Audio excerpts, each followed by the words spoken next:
మొదటి 115వ కీర్తనలో మొదటి వచనం, మాకు కాదు యెహోవా, మాకు కాదు, నీ కృపా సత్యములను బట్టి నీ నామమునకే మహిమ కలుగును గాక. ఈ మాట ఒక వ్యక్తి ఎప్పుడు చెప్పగలడు అంటే, నిజంగా దేవుని మహిమను పొందినప్పుడు మాత్రమే చెప్పగలడు. దేవుని మహిమ మనిషి లేకపోతే మానవులు పాపాన్ని బట్టి కోల్పోయినారని దేవుని వాక్యము తెలియజేస్తూ ఉంది. ఏ భేదం లేదు, అందరూ పాపము చేసి దేవుడు అనుగ్రహించే మహిమను పొందలేకపోతున్నారని. అయితే ఆ మహిమను దేవుడు తిరిగి ఈ లోకంలో ఉన్న మనుషులకు ఏ విధంగా ఇవ్వదలిచినాడు అంటే, ఆయన కుమారుడైన యేసుక్రీస్తు ప్రభు ద్వారా. యేసుక్రీస్తు ప్రభు ద్వారా కోల్పోయిన మహిమను, పరలోక సంబంధమైన ఆ క్రీస్తు ప్రభు ద్వారా తిరిగి మరి ఈ లోకంలో ఉన్న మనకు ఆయన అనుగ్రహిస్తూ ఉన్నాడు. కాబట్టి దేవుని పిల్లలు వారు దేవుని మహిమను పొంది ఉన్నవారు, ప్రభువైన యేసుక్రీస్తు వారిని ధరించుకున్నవారు, వారు నిత్య జీవము గలవారు. ఇంకా ఎన్నో ఆధిక్యతలు ఉన్నాయి. కాబట్టి దేవుని పిల్లలు ఈ లోకంలో దరిద్రులైన, ఈ లోకంలో ఎన్నికలేని వారైనా వారికి ఉన్న ఆధిక్యత ఎంతో గొప్పది. అది ఏ విధంగా మనం పొందినాం,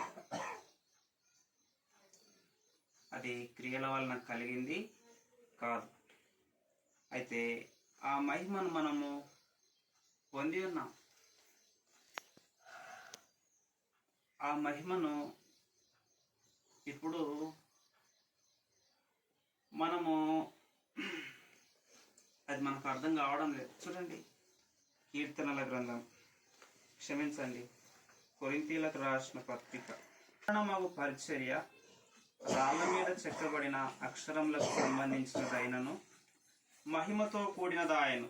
అందుకే మోషే ముఖము మీద ప్రకాశించుచుండిన ఆ మహిమ తగ్గిపోవునదైనను ఇజ్రాయేలీయులు అతని ముఖమును తేరి చూడలేకపోయేది. ఇట్లుండగా ఆత్మ సంబంధమైన పరిచర్య ఎంత మహిమగలదై ఉండును.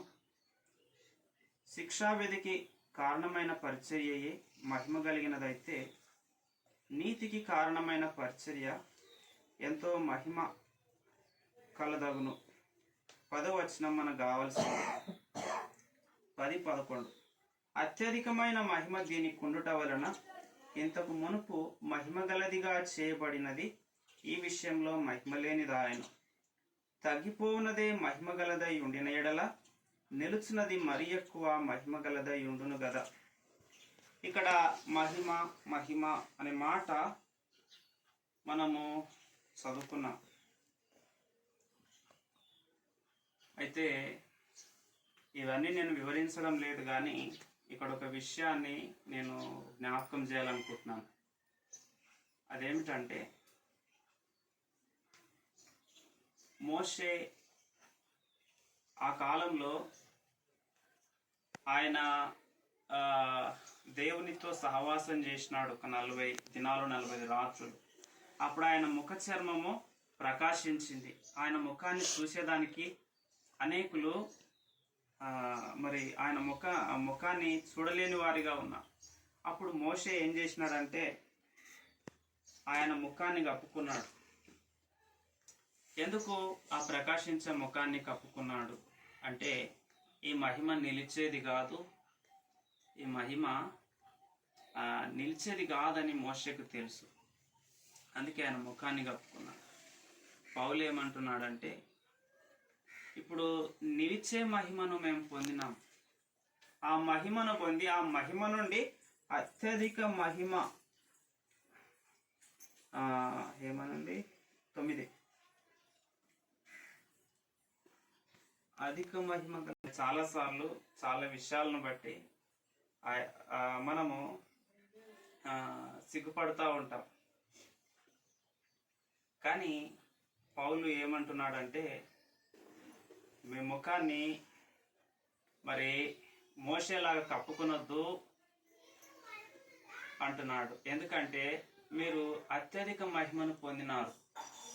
కాబట్టి ఉదయకాలం నేను జ్ఞాపకం చేసే విషయం ఏంటంటే, కీర్తన 115:1 మనం ఏం చదువుకున్నామంటే, మాకు కాదు యెహోవా, మాకు కాదు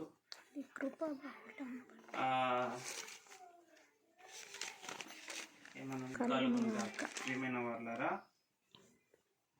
మనము నిత్యము నిలిచి ఉండే దేవుని మహిమను మనం పొందినాం. దేవుని యొక్క నిత్యము నిలిచి ఉండే నిత్య రక్షణను మనం పొందినాం. మనము పొందినవన్నీ నిత్యమైనవి. నిత్యమైన స్వాస్థ్యాన్ని మనం పొందినాం. నిత్య జీవాన్ని మనం పొందినాం. అయితే దేవుడిచ్చే ఏది కూడా అది తాత్కాలికమైనది కాదు, అది నిత్యమైంది. అయితే ఇవన్నీ అనుభవిస్తున్న మనము ఈ లోకంలో ఏం చేయాలి అంటే, మనం చదువుకున్నాం కదా, మాకు కాదు యెహోవా, మాకు కాదు, నీ కృపా సత్యములను బట్టి నీ నామమునకే మహిమ కలుగునుగాక అని దేవునికి మనం మహిమను ఆరోపించే వారిగా ఉండాలి. ఈ మాటలన్నీ ఎందుకు చెప్పినానంటే, మనము దేవుని మహిమను పొందిన వారమైతేనే దేవునికి మహిమను మనము ఆరోపించగలం. ఆ విధంగా మనము దేవుణ్ణి మహిమపరచకపోతే మరి కొన్ని ప్రమాదాలు ఉన్నాయి. అవన్నీ ఇప్పుడు నేను జ్ఞాపకం చేయను. రోమీలకు రాసిన పత్రికలో రాయబడ్డది. మనము అవివేకులం అయిపోతాం, మన హృదయము అంధకారం అయిపోతుంది అనే విషయం అక్కడ మనం జ్ఞాపకం చేసుకోవచ్చు. దేవునిగా మహిమపరచలేదు, కృతజ్ఞతాస్తులు చెల్లింపలేదు, కానీ ఆరాధించగలం. కాబట్టి ఉదయకాలము మరి ఒక దేవుని భక్తుడు దావీదు ఏ విధంగా దేవుణ్ణి మహింపరుస్తా ఉన్నాడు అనే విషయాన్ని నేను జ్ఞాపకం చేస్తాను. కీర్తన 118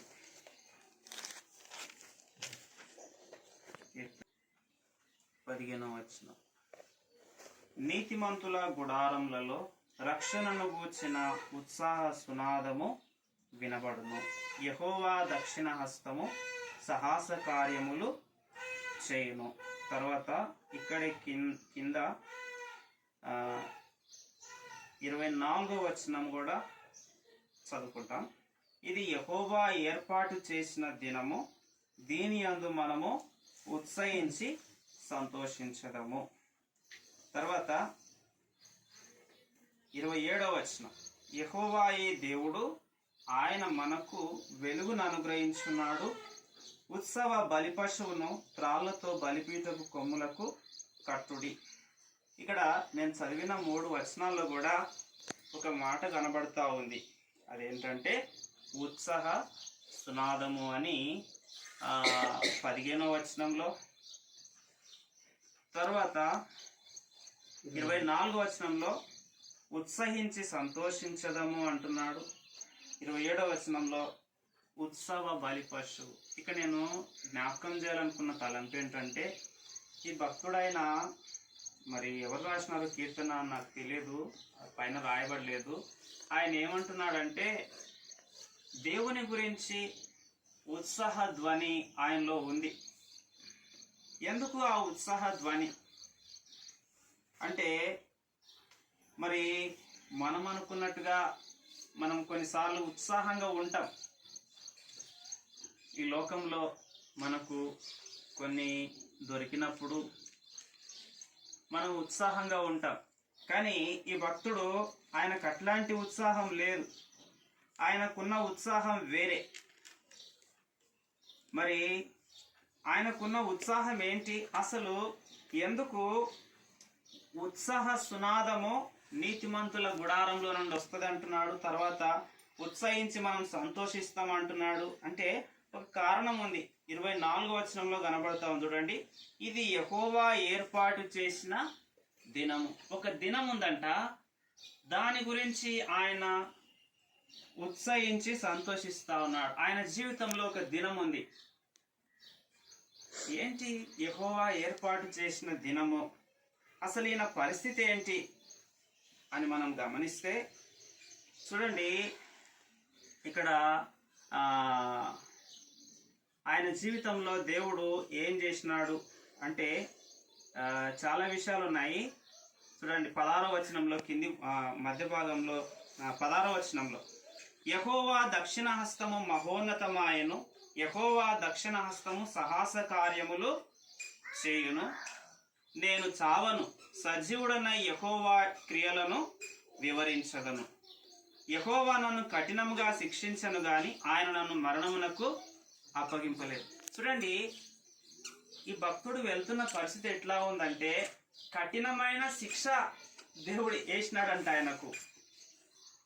కానీ కఠినంగా నన్ను శిక్షించినాడు కానీ మరణానికి నన్ను అప్పగించలేదు అంటున్నాడు. అయితే మొత్తం మీద నేను ఏం చెప్పదలుచుకున్నాను అంటే, ఈయన ఎందుకు ఉత్సహిస్తున్నాడు అంటే, ఈయన జీవితంలో ఈయన ఉత్సహించడానికి వేరే కారణం ఉన్నది. ఏంటి ఆ కారణము అంటే, ఇది యెహోవా ఏర్పాటు చేసిన దినము, దీని యందు మనము ఉత్సహించి సంతోషించడం. యెహోవా ఒక దినాన్ని ఏర్పాటు చేసినాడంట, దాన్ని బట్టి ఆయన ఉత్సహిస్తున్నాడు. ఏంటా దినము? ఆ దినం ఏం జరుగుతుంది అంటే చూడండి, 22వ వచనము 23వ వచనంలో కనబడతా ఉంది. 22, ఇల్లు కట్టువారు నిషేధించిన రాయి మూలకు తలరాయి ఆయను, అది యెహోవా వలన కలిగినది, అది మన కనులకు ఆశ్చర్యం. చూడండి, ఈ మాట కొత్త నిబంధనలో కూడా యేసుక్రీస్తు ప్రభు కోట్ చేస్తాడు, అంటే తిరిగి జ్ఞాపకం చేస్తాడు. ఇల్లు కట్టువారు నిషేధించిన రాయి మూలకు తలరాయి ఆయన, ఇది యెహోవా వలన కలిగింది, ఇది మన కనులకు ఆశ్చర్యం. అంటే ఇక్కడ ఈ భక్తుని యొక్క తలంపు ఏంటంటే, దేవుడు మహోన్నతమైన సాహస కార్యము ఒకటి భూమి మీద చేయబోతా ఉన్నాడు. ఆ దినము మరి ఏం చేస్తాడంట? నిరాకరించబడ్డ ఒక రాయే అదే మూలకు తలరాయిలాగా ప్రాముఖ్యత చెందుతుంది, అదే ఆధారంగా ఉంటది. అంతేకాదు ఇంకా ఏమంటున్నాడంటే చూడండి, 14వ వచనంలో ఏమంటాడంటే, యెహోవా నా దుర్గము, నా గానము, ఆయన నాకు రక్షణాధారం ఆయను. చూడండి, ఈయన జీవితంలో మరి పలు విధములైన శిక్షల గుండా వచ్చిండు. శిక్షల గుండా వచ్చి చివరికి ఆయన ఏమంటున్నాడంటే, నా రక్షణకు ఆధారము యెహోవాయే, ఆ దేవుడే నాకు రక్షణ ఆధారము. ఆయన ఒక ఆశ్చర్యమైన కార్యాన్ని, గొప్ప కార్యాన్ని చేసినాడు, అది మన కనులకు ఆశ్చర్యమైన కార్యం. ఏంటా కార్యము అంటే చూడండి, ఇంకా మనము కొంచెం అర్థం చేసుకుంటే ఇక్కడ ఆయన ఏమని ప్రార్థన చేస్తున్నాడంటే, ఒక ప్రార్థన కనిపిస్తుంది మనకి ఇక్కడ. ఏం ప్రార్థన అంటే, నేను 19వ వచనం, నేను వచ్చునట్లు నీతి గుమ్మములు తీయుడి, నేను వాటిలో ప్రవేశించి యెహోవాకు కృతజ్ఞతాస్తుతులు చెల్లించదను. నాకు డోర్లు తెరవండి అంటున్నాడు. ఏం డోర్లు అంట? నీతి గుమ్మములు తెరవండి, నేను వచ్చి అక్కడ కృతజ్ఞతాస్తులు చెల్లిస్తా అంటున్నాడు. చూడండి, ఈయన తెరవండి అంటే అర్థం ఏంటి?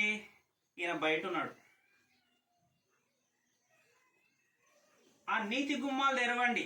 తెరిస్తే నేను అందులోనికి ప్రవేశించి దేవునికి కృతజ్ఞతాసులు చెల్లిస్తా. ఏంటి నీతి గుమ్మాలు? ఇంకో మాట మీకు జ్ఞాపకం చేయాల. కీర్తన సామెతలు 18. స్థలమైన దుర్గము, నీతిమంతుడు అందులోనికి పరుగెత్తి సురక్షితంగా ఉండును. చూడండి, ఇక్కడ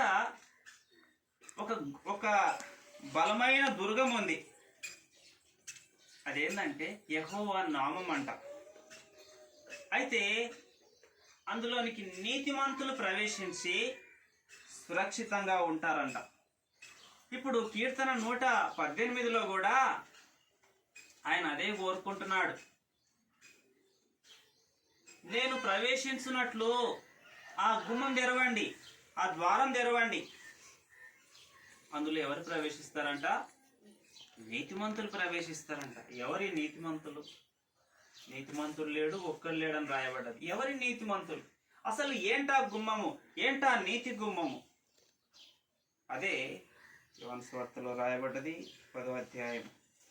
యోహాను సువార్త 10వ అధ్యాయం. నేనే గొర్రెలు పోవు ద్వారమును నేనే. ఇంకా ప్రవేశించువాడు గొర్రెల కాపరి, అతనికి ద్వారపాలకుడు తలుపు తీయును, గొర్రెలు అతని స్వరం వినును, అతడు తన సొంత గొర్రెలను పేరు పెట్టి పిలిచి వాటిని వెలుపలికి నడిపించును. ఇక్కడ ద్వారము ద్వారము అనే మాటలు మనం చూస్తా ఉన్నాం. ద్వారపాలకుడు, ద్వారం. ప్రియమైన వాళ్ళారా, మానవులమైన మనం అందరము ఏ భేదం లేకుండా పాపము చేసి పరలోక రాజ్యానికి అనర్హులమైపోయినాం, నిత్య నరకానికి పాత్రులమైపోయినాం. అయితే ప్రభువైన యేసుక్రీస్తు వారు నీవు నేను ప్రవేశించేదానికి ఆయన ఒక ద్వారాన్ని తెచ్చినాడు. ఆయనే ద్వారం. ఆయన ఆ ద్వారం గుండా ఆయన స్వరాన్ని విని ఎవరైతే గొర్రెలు ఆయన స్వరాన్ని వింటాయంట. ఏ గొర్రెలు ఈ గొర్రెలు? ఏ గొర్రెలు ఈ గొర్రెలు అంటే ఎహెజ్కేలు గ్రంథం 38వ అధ్యాయము 37వ అధ్యాయంలో ఉంది కదా. ఇవి తప్పిపోయిన గొర్రెలు, కొండకు పరిగెత్తిన గొర్రెలు, చీకటి గల మబ్బు దినాల్లో అవి మరి ఎక్కడెక్కడో తొలగిపోయిన గొర్రెలు. యెషయా గ్రంథం 53లో త్రోవదప్పిన గొర్రెలు. ఈ గొర్రెలన్నీ నిత్య నాశనానికి మరి నాశన మార్గంలో వెళ్తున్న గొర్రెలు ఈ గొర్రెలు. అయితే ఈ గొర్రెలకు ఒక కాపరి వచ్చినాడు. ఆయన నేనే నా గొర్రెలను వెతుకుతును అని చెప్పిన ఎహెజ్కేలు గ్రంథంలో చెప్పిన ఆ కాపరి ఆయన యోహాను సువార్తలో కనిపిస్తున్నాడు 10వ అధ్యాయంలో. ఆయన యేసుక్రీస్తు ప్రభు. ఆయన మరి ఆ గొర్రెలను లోపలికి నడిపించడానికి ఆయన వచ్చినాడు. ఏంటి ఈ లోపలికి రావడం? ఈ లోపలికి రావడం అంటే యేసుక్రీస్తు ప్రభు రక్తము ద్వారా కడగబడి నీతిమంతులుగా తీర్చబడిన వారు, రక్షించబడ్డవారు. మరి వారికి తెరవబడ్డ ద్వారం అదే రక్షణ ద్వారం. కాబట్టి కీర్తన 118లో భక్తుడు మరి యెహోవా ఏర్పాటును చేసిన దినము దీని యందు మనము ఉత్సహించదము అని దేని గురించి మాట్లాడుతూ ఉన్నాడంటే, దేవుడు భూమి మీద ఆయన కలగజేసే గొప్ప రక్షణను గురించి మాట్లాడుతూ ఉన్నాడు. దాని గురించి ఉత్సహించి సంతోషిస్తాము అంటున్నాడు.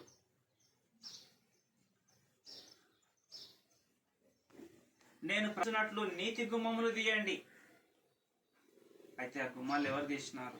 యేసుక్రీస్తు ప్రభు తీసినాడు. సమస్త మనుషులు ఆయన ఎద్దకు వచ్చేదానికి యేసుక్రీస్తు ప్రభు వారు ఆయన మరి తన శరీరమును తెర ద్వారా ఒక మార్గాన్ని ఏర్పరిచినాడని ఎబ్రీలకు రాసిన పత్రిక 10వ అధ్యాయంలో రాయబడ్డది. యేసుక్రీస్తు ప్రభు రక్తము ద్వారా మన పాపానికి క్షమాపణ కలిగింది. మనము నీతిమంతులంగా తీర్చబడ్డాం. మనము రక్షణను పొందినాం, రక్షించబడ్డవారం. యెహోవా నామం బలమైన దుర్గం. ఆ రక్షణ దుర్గంలోనికి మనం ప్రవేశించున్నాం. కాబట్టి ఆ గొప్ప రక్షణను బట్టి కీర్తన 118లో ఆ భక్తుడు ఉత్సహిస్తా ఉన్నాడు, సంతోషిస్తా ఉన్నాడు. అక్కడికి వెళ్తాం మనం. కీర్తన 118, కీర్తన 118. ఇది యెహోవా ఏర్పాటు చేసిన దినము, దీని యందు మనం ఉత్సహించి సంతోషించదము. దేవుడు ఒక దినాన్ని ఏర్పాటు చేసినాడు భూమి మీద నువ్వు నేను రక్షించబడేదానికి. ఆ దినమే యేసుక్రీస్తు ప్రభు ఏం చేయబడ్డాడు? 27వ వచనం, యెహోవాయే దేవుడు, ఆయన మనకు వెలుగును అనుగ్రహించున్నాడు. ఉత్సాహ బలి పశువులను త్రాళ్లతో బలిపీఠ కొమ్ములకు కట్టుడి.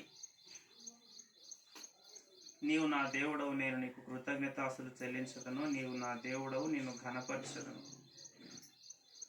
యేసుక్రీస్తు ప్రభువే ఆ బలి పశువు. ఆ బలి పశువు మరి బలిపీఠపు కొమ్ములకు కట్టబడ్డాడు. అంటే సిలువకు ఆయన కట్టబడ్డాడు. ఆయన నీ కొరకై నా కొరకై ఆ విధంగా మరి ఒక రక్షణ ద్వారాన్ని తెరిచేదానికి ఒక బలి పశువుగా చేయబడి గొప్ప రక్షణ సిద్ధపరిచినాడు.